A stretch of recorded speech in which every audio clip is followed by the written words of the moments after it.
శుభోదయం. ఈనాటి విశేషం గురు పుష్య యోగం. గురువారం పుష్యమి నక్షత్రం వచ్చినట్లయితే దానికి గురు పుష్య యోగం అని పేరు. అలాగే ఈరోజు ఉపాంగ లలితా వ్రతం అనే వ్రతం పాటించాలి అంటుంది సంప్రదాయ విజ్ఞానం. జ్యేష్ఠమాసం శుక్లపక్షంలో పంచమి తిథి రోజు ఇలా ఉపాంగ లలితా వ్రతం అనే వ్రతాన్ని చేయాలి అంటుంది వ్రత చూడామణి. ఇంకా అనేక ప్రాచీన వ్రత గ్రంథాలు ఇలాంటి వ్రతాలను వివరిస్తుంటాయి. ఇలా ఈ వ్రతాలన్నింటిలో కూడా ఉండే అంతరార్థం ఏమిటి అంటే ప్రకృతికి సహజత్వానికి దగ్గరగా మనం జీవించగలగడం. వైశాఖ బహుళ అమావాస్య వట సావిత్రి వ్రతం అన్న పేరుతో మర్రి చెట్టును పూజ చేశాం. జ్యేష్ఠమాసం శుక్లపక్షం తదియ తిథి నాడు అంటే ఒక 2 రోజుల క్రింద రంభా వ్రతం అన్న పేరుతో అరటి చెట్లకు పూజ చేశాం. ఈ క్రమంలో భాగంగా ఈరోజు మనం జమ్మి చెట్టును పూజించాలి.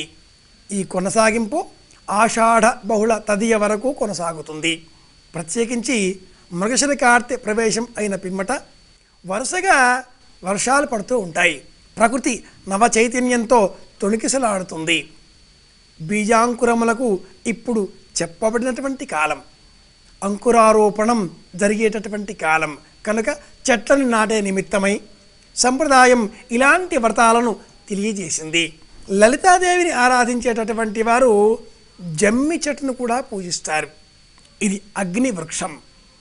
ప్రత్యేకించి బిల్వం చెట్లు, జమ్మి చెట్లు, రాగి చెట్లు, మర్రి చెట్లు, మేడి చెట్లు ఇవన్నీ కూడా మహావృక్షాలు. ఒక్కసారి ఒక వృక్షం మనం నాటినట్లయితే వందల సంవత్సరాల కాలాల పాటు ఈ వృక్షాలు మానవాళి మనుగడకు ఇతోధికంగా తోడ్పడతాయి. ఏవో కొత్తగా వచ్చేటటువంటి కల్పించినటువంటి కృత్రిమమైనటువంటి ఆధునికమైనటువంటివి చెట్లు కాకుండా సనాతన భారతీయ వృక్ష సంపదలో భాగంగా ఈ వృక్షాలన్నీ కూడా దేవతా వృక్షాలు, మహావృక్షాలు అని కీర్తిని పొందినటువంటివి. ఈ వృక్షాలలో ఒక్కొక్క దానికి ఒక్కొక్క మహాత్మ్యం ఉంది. విశేషించి ఈ ఉపాంగ లలితా వ్రతం అనే ఈ రోజున మనం అమ్మవారిని జమ్మి చెట్టు రూపంలో అర్చించాలి అంటుంది సంప్రదాయ విజ్ఞానం. ఈ రోజున మనం జమ్మి చెట్టును పూజించాలి, జమ్మి చెట్టును నాటాలి. అమ్మవారు అగ్నిస్వరూపం. తాం అగ్నివర్ణాం తపసాజ్వలంతీం వైరోచనీం కర్మఫలేషు దుష్టాం దుర్గాం దేవీగుం శరణమహం ప్రపద్యే సుతరసితరసే నమః. ఇది అమ్మవారి స్వరూపం. వృక్షాలలో జమ్మి చెట్టు అగ్ని వృక్షం. ఈ జమ్మి చెట్టు ఎలా పుట్టింది అనేది కూడా మనకు వేదం ఒక కథగా చెబుతుంది. పూర్వం బ్రహ్మదేవుడు సృష్టి క్రమంలో భాగంగా అగ్నిహోత్రాన్ని సృష్టింపజేశాడు. అలా సృష్టింపజేసిన వెంటనే అగ్నిహోత్రుడు బ్రహ్మదేవుడినే కబళించడం మొదలుపెట్టాడు. ఈ అగ్నిహోత్రుడిని నియంత్రించే నిమిత్తమై బ్రహ్మదేవుడు తన కుడి చేతిని ఇలా చాచి అలా నేలను అదిమిపెట్టాడు.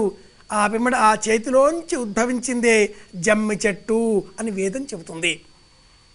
ఈ కథలో ఇలా పుట్టిన ఈ జమ్మి చెట్టు అగ్నిహోత్రాన్ని తనలో నిక్షిప్తం చేసుకుంటుంది. కనుక ఈ జమ్మి చెట్టు అగ్నిహోత్ర సంబంధితమైనది. బ్రాహ్మణులు అరణి అన్న పేరిట అగ్నిని సృష్టింపజేస్తారు. 2 చెక్కల మధ్యన దూది పెట్టి ఆ 2 చెక్కలని ఇలా మథించినట్లయితే మథనాగ్ని అంటారే. ఆ 2 చెక్కలలో క్రింది చెక్క జమ్మి చెట్టు చేయబడింది. పై చెట్టు ప్రత్యేకంగా చెప్పబడ్డ రావి చెట్టుకు సంబంధించింది. ఇలాంటి మథనంలో వచ్చేది అగ్నిహోత్రం కనుక జమ్మి చెట్టు ఇలా అగ్నిహోత్రాన్ని తనలో నిక్షిప్తం చేసుకొని ఉంటుంది. ఈరోజు ఉపాంగ లలితా వ్రతం అన్న పేరిట జమ్మిని పూజించాలి. దసరా నాడు జమ్మి చెట్టును దర్శనం చేసుకోవాలి, చూడాలి. ఈరోజు మాత్రం మనం చెట్టును నాటాలి. అంతరార్థం ఏమిటి అంటే ఈరోజు మనం చెట్టు నాటి కార్తె సంబంధంగా వర్షాలు కూడా కురుస్తుంటాయి కాబట్టి ఈ చెట్టును మనం పెంపొందింపజేయగలిగితే దసరా పండుగ నాటికి ఈ చెట్టు పెరిగి పెద్దదవుతుంది, మనకు ఆనందాన్ని ఇస్తుంది. కనుక ఉపాంగ లలితా వ్రతం అన్న పేరిట ఈరోజు మనం చెట్టును నాటుదాం. అలాగే గురువారం పుష్యమి నక్షత్రం కూడా ఉంటే గురు పుష్య యోగం, పుష్య అర్క యోగం అని కూడా చెబుతారు. ప్రత్యేకించి ఈరోజు మనం గణపతి ఉపాసన చేసేటటువంటి వారు అర్క గణపతిని సాధించాలి. ఈరోజు ఆ అర్క వృక్షాలను అన్వేషిస్తూ వెళతారు. లేదా మంత్రాన్ని సాధన చేయాలి. ఈనాడు ప్రత్యేకంగా చెప్పబడ్డ రోజు గురుపుష్యవారం, గురుపుష్యయోగం ఉన్న రోజున కొత్త మంత్రాన్ని సాధన చేస్తే ఆ మంత్రం శతాధికంగా మనకు పుణ్యబలాన్ని పెంపొందింపజేస్తుంది. జమ్మి చెట్టు పెడదాం, అలాగే మంత్రాన్ని సాధన చేద్దాం, గురువు ఆశీర్వచనం పొందుదాం. చెట్లను పెంపొందింపజేసినందువలన మన ఆరోగ్యంతో పాటు అందరి ఆరోగ్యాన్ని కోరుకున్న వాళ్ళం అవుతాం. అందువల్ల మన పుణ్యబలం కూడా పెంచుకున్న వాళ్ళం కూడా అవుతాం. అందరి ఆనందంలోనూ మన ఆనందం ఉంది అని కోరుకుంటూ, అందరి సౌఖ్యాన్ని కోరుకుంటూ శుభమస్తు.